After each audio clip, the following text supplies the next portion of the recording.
नमस्कार, मी भाऊ तोरसेकर. तुम्ही बघत आहात प्रतिपक्ष. मित्रांनो, तुम्ही बारकाईने बातम्या बघत असाल, ऐकत असाल, चाळत असाल तर तुमच्या एक गोष्ट नजरेत भरली असेल की साधारणतः गेल्या पंधरवड्यामध्ये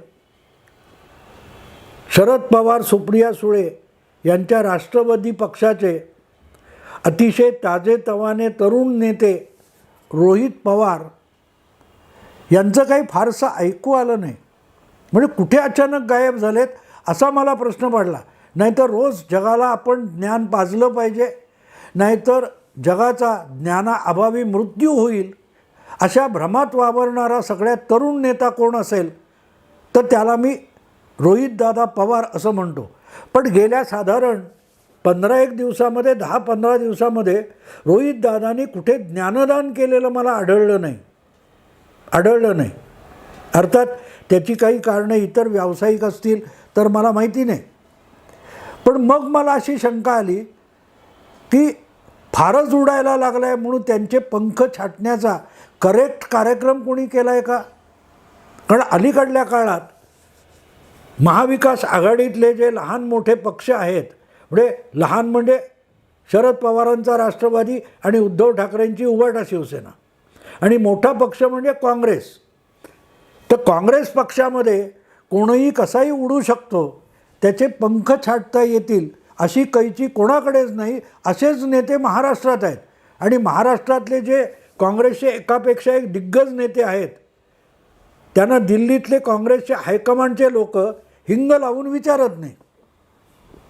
म्हणजे राहुल गांधी येणार असतील तर त्यांच्या स्वागताला विमानतळावर उभं राहणं, टिळक भवनमध्ये कार्यक्रम करणं आणि राहुल गांधींना निरोप देणं.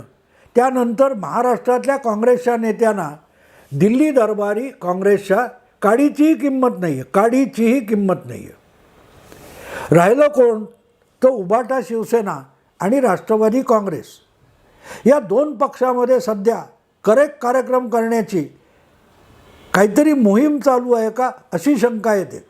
कारण एकामागून एक तुम्हाला आठवत असेल तर अगदी कोविड काळापासून शिवसेनेच्या रणरागिणी म्हणून पुढे पुढे दिसणाऱ्या अनेक महिला मध्यंतरीच्या काळात अगदी मौन व्रत धारण करून कुठे गायब झाल्यात त्यांचा पत्ता पण लागत नाही. हां, अधूनमधून कोणतरी एक महिला वाहिन्यांवर दाखवली जाते, उद्धव ठाकरे यांची वाघीण रस्त्यावर आली वगैरे वगैरे असं असतं. पण 4 दिवसानंतर तीही कुठे गायब झाली कळत नाही.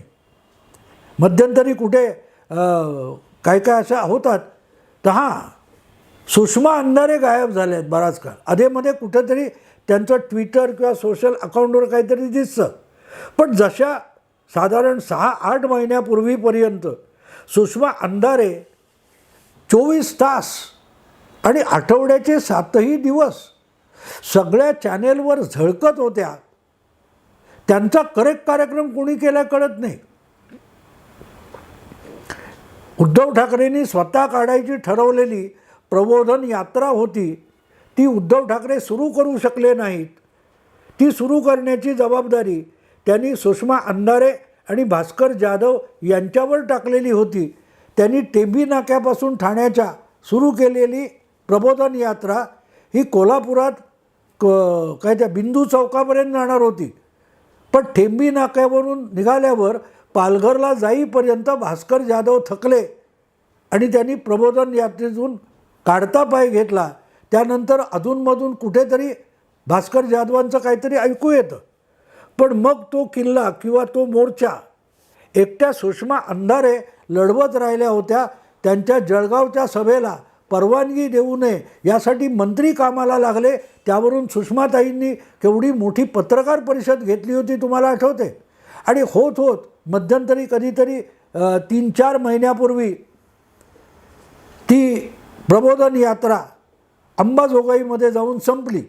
पण ती अंबाजोगाईमध्ये जाऊन संपण्यापूर्वी बीड जिल्ह्याच्या तो जिल्हा प्रमुखाला उद्धव ठाकरेंना बडतर्फ करावा लागला.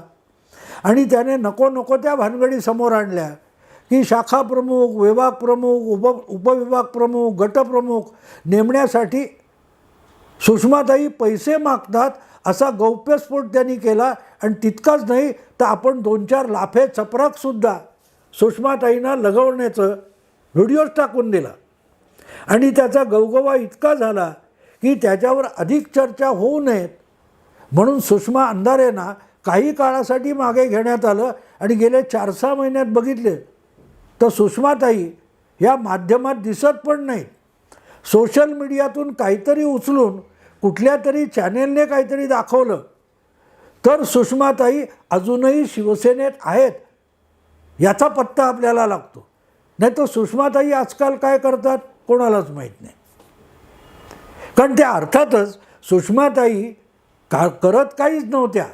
त्या मोठी धुवायच्या, धो धोपटायच्या असंच काहीतरी असायचं आणि त्यामुळे ते फक्त माध्यमात होत्या. सुषमाताई ह्या शिवसेनेत उभाठामध्ये होत्या म्हणजे माध्यमात होत्या, बातम्यांमध्ये होत्या आणि त्यामुळे बातम्यांमधून गायब झाल्या. मग सुषमाताई गायब झाल्या असंच म्हणावं लागतं. कारण इतर वेळेला त्या काय नेमकं राजकीय कार्य करतात याचा कोणालाच पत्ता नाही. त्यांनासुद्धा आहे की नाही माहीत नाही. असो, दुसऱ्या आपल्या मुंबईच्या माजी महापौर पेडणेकरबाई, किशोरी पेडणेकर, त्या काय करतायत पत्ता नाही. नाहीतर तुम्हाला आठवत असेल ती मलिष्का नावाची एक कोण रेडिओ जॉकी आहे, तिचं एक गाणं होतं, मुंबई तुला माझ्यावर भरोसा नाही का वगैरे गाणं. त्याच्यावर चिडून किशोरी पेडणेकरांनी स्वतःसुद्धा एक गाणं केलं होतं मलिष्कावर आणि त्याचे व्हिडिओ टाकलेले होते. तर त्यासुद्धा एक मोठ्या रणरागिणी. कोविडच्या काळामध्ये महापौर असताना त्यांनी अनेक पराक्रम केलेले आहेत. त्याची आता चौकशी लागलेली आहे. ईडीची काहीतरी चौकशी होती, आता काहीतरी आर्थिक गुन्हे शाखेने चौकशी सुरू केली आहे. त्या पण अचानक बोलता बोलता गायब झाल्या, कुठे कळत नाही. म्हणजे त्या सुषमाता आपल्या किशोरीताई ह्या त्यांच्यावर आरोप करणाऱ्या किरीट सोमय्यांचा करेक्ट कार्यक्रम करणार होत्या. तो किती केला माहीत नाही, पण मधल्यामध्ये किशोरीताईंचाच करेक्ट कार्यक्रम होऊन गेला. कारण परत त्या बातम्यांमध्ये होत्या म्हणून दिसायच्या, बाकीच्या वेळेला काय करतात पत्ता नाही. अलीकडे आदित्य ठाकरे असोत किंवा उद्धव ठाकरे असोत, संजय राऊत असोत, त्यांच्या इर्दगिर्द कुठेतरी किशोरीताई दिसायच्या. हल्ली त्यासुद्धा दिसत नाहीत. म्हणजे घराबाहेर पडायच्या बंद झाल्यात की कॅमेरा बघून त्या घरातच लपून बसतात. कॅमेरे गायब झाले की मग बाहेर पडतात, पत्ता नाही. तर हे सगळे जे काही करेक्ट कार्यक्रम चालतात तसाच काहीसा करेक्ट कार्यक्रम हा सुळे राष्ट्रवादी काँग्रेस पक्षामध्ये रोहितदादा पवारांचा झाला आहे का अशी एक शंका मनात आली. कारण सुप्रियाताई सध्या पदर खोचून आणि कंबर कसून अनेकांचे वकिलापासून अशिलापर्यंत मिळेल त्याचे करेक्ट कार्यक्रम करायला निघालेले आहेत. आणि त्यामुळे रोहित फार बोलतो, आपल्या पुढे चमकतो, आजोबानंतर हाच अशा थाटात बोलतो. याची असूया अति होऊन सुप्रियाताईंनी रोहितदादांचा करेक्ट कार्यक्रम केला आहे का. म्हणजे माझ्या मनात अशी शंका आहे. अशी बातमी नाही आहे, अशी बातमी नाही आहे. ज्या वकिलाला, दिल्लीतल्या निवडणूक आयोगातल्या वकिलाला त्याचा करेक्ट कार्यक्रम करायला निघतात, त्या घरातल्या घरात आपल्या भाच्याचा करेक्ट कार्यक्रम करू शकणार नाहीत असं मानायचं बिलकुल कारण नाही. पण रोहित पवार गायब आहेत, माध्यमातून तरी गायब आहेत, ही वस्तुस्थिती आहे. आणि अचानक रोहित पवार गायब होत असताना रोजच्या रोज सुप्रियाताई कुठल्या ना कुठल्या चॅनेलवर झळकायला लागले आहेत, कोणाकोणाला इशारे द्यायला लागले आहेत, कोणाचे करेक्ट कार्यक्रम करणार म्हणून गर्जना करायला लागल्या आहेत. त्यांना फडणवीसांपासून एकनाथ शिंदेपर्यंत अनेकांची दया यायला लागलेली आहे. आणखीन कुठचं मीराताई बोरवणकरांनी काही आरोप केले असतील तर त्याची कसून चौकशी झाली पाहिजे. इतका भ्रष्टाचार नष्ट करण्यासाठी सुप्रियाताई कंबर कसून निघालेले आहेत. ह्या बातम्या आपण अलीकडे सातत्याने ऐकायला लागलो आहे. पण सुप्रियाताई सातत्याने दिसायला लागल्यानंतर वाहिन्यांच्या किंवा टी व्हीच्या त्या छोट्या स्क्रीनवरून रोहितदादा गायब झालेत. मग त्यामुळे रोहितदादा सध्या करतात काय. अर्थात रोहितदादांचं सध्याची सगळ्यात मोठी जबाबदारी कुठली असेल तर आजोबा जिथे जाऊन काहीतरी कार्यक्रम करणार आहेत, सभा घेणार आहेत, त्या कार्यक्रमाची पूर्वतयारी बरोबर झाली आहे की नाही हे बघायला जाण्याची जबाबदारी ही रोहितदादांवर सोपवली आहे. मध्यंतरी अकोला काय कुठेतरी शरद पवार विदर्भाच्या दौऱ्यावर जाणार होते. त्याच्यासाठी एक आठवडाभर आधी रोहितदादा तिकडे गेले होते आणि मग तिकडे जाऊन पूर्वतयारी म्हणजे काय करतात तर स्टेज बरोबर बांधलं की नाही किती बघतात माहीत नाही, पण ते जिथे जिथे जातात तिथे तिथे पूर्वतयारी म्हणून पत्रकारांना गोळा करून ढाब्यावर नेतात की चहा प्यायला नेतात माहीत नाही, पण पत्रकारांशी बोलत असतात आणि पत्रकारांशी बोलताना ते कुठे बसले ते दिसत नाही.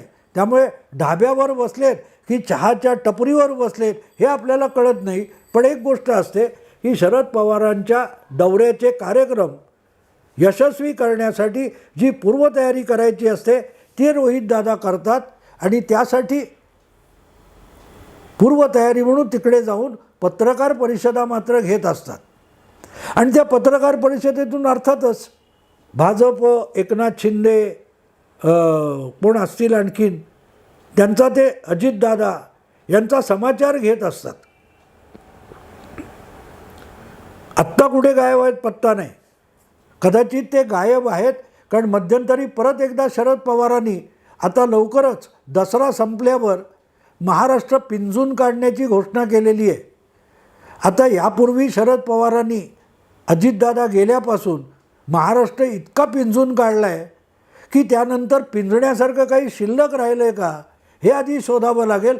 कदाचित आपण पिंजून ठेवलेला, आजोबांना पिंजण्याचा फार त्रास होऊ नये त्यामुळे तो आपण पिंजून ठेवलेला की आजोबांनी आधीच पिंजलेला असा जो महाराष्ट्र आहे तो आपापल्या जागी आहे की नाही याची झाडाझडती घेऊन खबरबात घेण्यासाठी रोहित पवार महाराष्ट्राच्या विविध भागात सध्या फिरत असतील अशीही शक्यता आहे.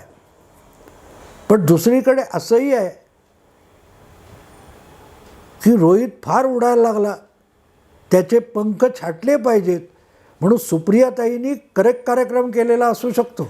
नाहीतर सक्षणा सलगर ही त्यांची लाडकी कार्यकर्ती गेल्या विधानसभा लोकसभा निवडणुकांच्या वेळेला बारामतीमध्ये शरद पवार मंचावर बसले असताना तो दिल्लीचा वटाणा, तो मुंबईतला फुटाणा अशी मोदी आणि फडणवीस यांची खिल्ली उडवणाऱ्या त्या सक्षणा सलगर त्यांच्या भाषेबद्दल त्याच मंचावरून अजितदादांनी नाराजी व्यक्त केली होती.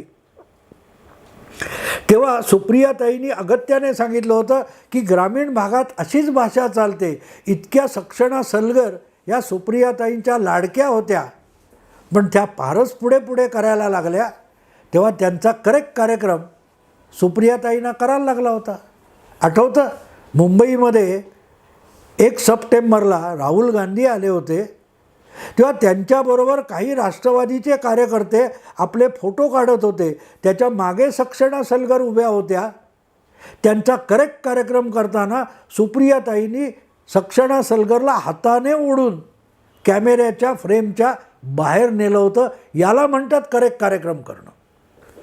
त्यामुळे सक्षणा सलगरचा करेक्ट कार्यक्रम जर सुप्रियाताईंनी केला असेल आणि बघा अजितदादांना पक्ष सोडून पळून जायची वेळ आणली आणि सुप्रियाताई इतक्या ताकदवान आहेत. हे अजितदादा एकटे काय, छगन भुजबळ, तुमचे प्रफुल्ल पटेल, वळसे पाटील सगळ्या दिग्गजांना राष्ट्रवादीतून पळून जाण्याची वेळ यावी इतका करेक्ट कार्यक्रम सुप्रियाताईंनी करून दाखवलेला आहे. पण या सगळ्या दिग्गजांपुढे रोहितदादा पवार म्हणजे काय आहे, किस खेत की मुली आहे. आणि म्हणून मला अशी शंका येते की अचानक मध्यंतरीच्या काळामध्ये 2-3 महिने सतत सगळ्या चॅनेलवर वाहिन्यांवर झळकणारे रोहितदादा गायब का झालेत, कुठे झालेत. आणि त्यावेळेला चॅनेलवर बातम्यांमध्ये न दिसणाऱ्या सुप्रियाताई अचानक अधिकाधिक टी व्हीचा टाईम घ्यायला लागल्यात. याचा अर्थ करेक्ट कार्यक्रम झालेला आहे. आजोबांची समजूत घालून किंवा आजोबांना पटवून आत्याबाईंनी नातवाचा करेक्ट कार्यक्रम केला आहे का, अशी माझी शंका आहे. माझ्याकडे बातमी नाही आहे. आणि म्हणून मला एवढाच प्रश्न आहे, आणि बातम्या परत आहेत, उरलेले सुद्धा शरद पवार गोटातले अनेक लोक काकांना धक्का देऊन महायुतीत जाणार आहेत अशीही चर्चा ऐकायला मिळते. आणि मग मनात शंका येते की या करेक्ट कार्यक्रमामध्ये सुप्रियाताई रोहितदादांना पण काकांकडे पाठवणार आहेत का, त्यांच्या काकांकडे म्हणजे अजितदादांकडे. कारण अजितदादा हे शरद पवारांचे पुतणे असले तरी रोहितदादांचे काका आहेत. त्यामुळे हा पण उरला सुरला कशाला उरला आहे राष्ट्रवादीत. त्याचाही करेक्ट कार्यक्रम करून त्यालाही अजितदादांकडे प्रफुल्ल पटेलकडे पाठवायचं काही योजना सुप्रियाताईंनी आखली आहे का, अशी आपली माझ्या मनात आलेली एक शंका आहे. किती खरी आहे किती खोटी आहे मला माहिती नाही, पण तसं झालं तर काय मजा येईल मित्रांनो. कारण बातम्या तर आहेत. अजून लवकरच शरद पवारांना आणखीन एक मोठा राजकीय धक्का बसणार आहे. आता राजकीय धक्का अजितदादांनी दिला तसाच धक्का असेल, पवारांना धक्का बसायचा तो राष्ट्रवादी पक्षातून कोणी फुटला म्हणून धक्का बसत नसतो. तसे अगदी विधानसभा निवडणुकीपूर्वी मधुकर पिचड गेले, अनेक जण गेले, पण म्हणून शरद पवारांना धक्का बसला नव्हता. अगदी ते कोण पद्मसिंह पाटील वगैरे गेले, पवारांना नाही धक्का बसला. विजयसिंह मोहिते पाटील गेले, पवारांना नाही धक्का बसला. पवारांना धक्का त्यावेळेला बसतो ज्या वेळेला पवार परिवारातला कोणतरी त्यांचं वडीलधारे पण झुगारून आपले राजकीय निर्णय घ्यायला लागतो आणि पवारांवर अवलंबून राहायला विसंबून राहायला तयार होत नाही, तेव्हा पवारसाहेबांना धक्का बसतो. आणि म्हणून ज्या बातम्या आहेत आत्ता की पवारांना आणखीन एक राजकीय धक्का बसणार आहे, तो धक्का अर्थातच पवार गोटातून पवार परिवारातून बसला पाहिजे. आणि पवार परिवारातून बसणारा धक्का सध्या तरी रोहितदादा पवार असू शकतात. आणि म्हणून सुप्रियाताई जेव्हा म्हणतात याचा करेक्ट कार्यक्रम त्याचा करेक्ट कार्यक्रम, तेव्हा रोहितदादांचा चॅनेलवरून गायब होणं हा सुद्धा एक करेक्ट कार्यक्रम असू शकतो. प्रश्न इतकाच आहे की रोहितदादाचा करेक्ट कार्यक्रम आत्याबाईंनी केला आहे की आजोबांनी केलं आहे. मित्रांनो, आवडलं लाईक करा, शेअर करा, सबस्क्राईब करा. नमस्कार.